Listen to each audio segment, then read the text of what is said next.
Assalamualaikum warahmatullahi wabarakatuh. Hai, jumpa lagi bersama Konselor Di dalam layanan bimbingan dan konseling virtual. Nah, pada pertemuan kali ini kita akan melanjutkan pembahasan yaitu tentang merancang tujuan hidup bagian kedua.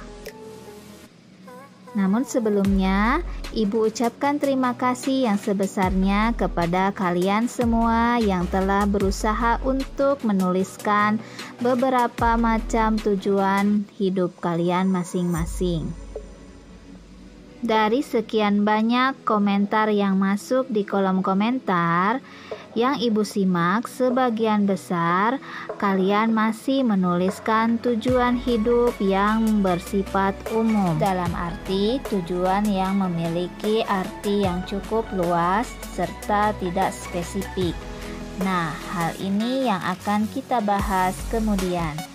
Mari disimak untuk menentukan sebuah tujuan yang memiliki kekuatan yang dapat mendorong kita untuk mencapainya.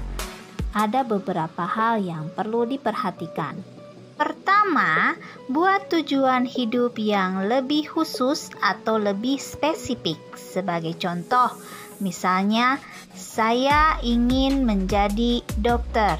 Membuat tujuan yang lebih spesifik berguna untuk memudahkan kalian dalam memikirkan strategi atau cara yang paling tepat atau cara jitu agar dapat mewujudkan tujuan tersebut. Langkah kedua, kalian perlu memikirkan target atau waktu yang dibutuhkan untuk mencapai tujuan tersebut. Maka, langkah selanjutnya adalah menentukan tujuan jangka panjang dan tujuan jangka pendeknya. Perlu diingat bahwa semakin tak jelas batas waktu yang kalian perlukan untuk mencapai tujuan, maka akan semakin mudah terlupakan atau terlewatkan tujuan tersebut. Karena sesuatu yang tak pasti dan tak jelas itu oleh otak kita akan dibuang dan dianggap tidak penting. Semakin detail dan spesifik tujuanmu, maka akan semakin penting informasinya yang akan terekam kuat dalam pikiran bawah sadar kita. Inilah tujuan yang benar, sebab pikiran bawah sadar lebih mudah menyerap hal-hal yang spesifik dan detail. Jadi, akan mudah diingat oleh pikiran bawah sadar kita. Yuk, bagi yang belum tepat membuat tujuan hidupnya, silahkan diulangi kemudian dituliskan di kolom komentar tujuan yang jelas dan lebih spesifik. Untuk membuat tujuan yang jelas, perlu dihindari kata-kata yang memiliki pengertian umum atau luas seperti ingin membahagiakan orang tua, ingin menjadi orang yang sukses, ingin menjadi orang yang lebih baik, dan lain-lain. Jadi, agar otak kita mengingat tujuan kita, maka buatlah kata-kata yang detail, spesifik, dan jelas. Misalnya, saya ingin menjadi dokter. Nah, itu kemudian buatlah rencana jangka panjang dan jangka pendeknya. Menjadi seorang dokter, kamu harus lulus universitas jurusan kedokteran. Pilih universitas yang sekira-kiranya akan dapat membantu kamu lulus menjadi seorang dokter yang baik. Tentukan nama universitasnya. Kemudian, kapan kira-kira tahun berapa kamu dapat masuk universitas tersebut dan lulus dengan predikat baik. Tentukan waktunya. Kemudian, perpendek lagi jangka pencapaian tujuan tersebut. Tentukan kalian mesti masuk sekolah lanjutan yang seperti apa yang sekira-kiranya dapat mewujudkan cita-cita kalian menjadi dokter.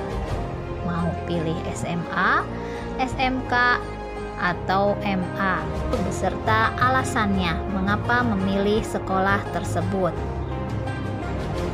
Kemudian, Carilah informasi-informasi yang bermanfaat terkait sekolah yang akan kalian tuju tersebut. Misalnya, seperti apa persyaratan yang diperlukan, bagaimana suasana belajarnya di sana, dan lain sebagainya. Hal ini bertujuan agar kalian benar-benar dapat memilih sekolah yang tepat sesuai dengan keinginan dan kemampuan yang kalian miliki, agar tidak menyesal. Jangan lupa sering-seringlah berdiskusi, baik itu dengan orang tua kalian, orang-orang yang sudah berhasil mencapai tujuannya, atau orang-orang yang pernah bersekolah di sekolah yang ingin kalian tuju. Gunanya agar menjadi bahan pertimbangan kalian dalam membuat keputusan. Selain itu, kalian pun dapat membuat tujuan dengan target capaian yang lebih pendek lagi. Misalnya, saya dapat naik kelas tahun ini dengan nilai di atas KKM. Atau saya dapat lulus sekolah menengah pertama dengan predikat baik dan memuaskan. Langkah terakhir, ikuti setiap tahapan-tahapan yang sudah kalian rancang dalam usaha mewujudkan tujuan. Hal ini akan berguna jika suatu saat nanti tujuan kalian berubah seiring berjalannya waktu dan bertambahnya pengetahuan dari kalian, tidak akan menjadi masalah yang berarti. Demikian penjelasan dari Konselor D, mudah-mudahan bermanfaat dan kalian dapat mewujudkan tujuan kalian di masa depan. Terima kasih, sampai jumpa pada tayangan selanjutnya. Wassalamualaikum warahmatullahi wabarakatuh.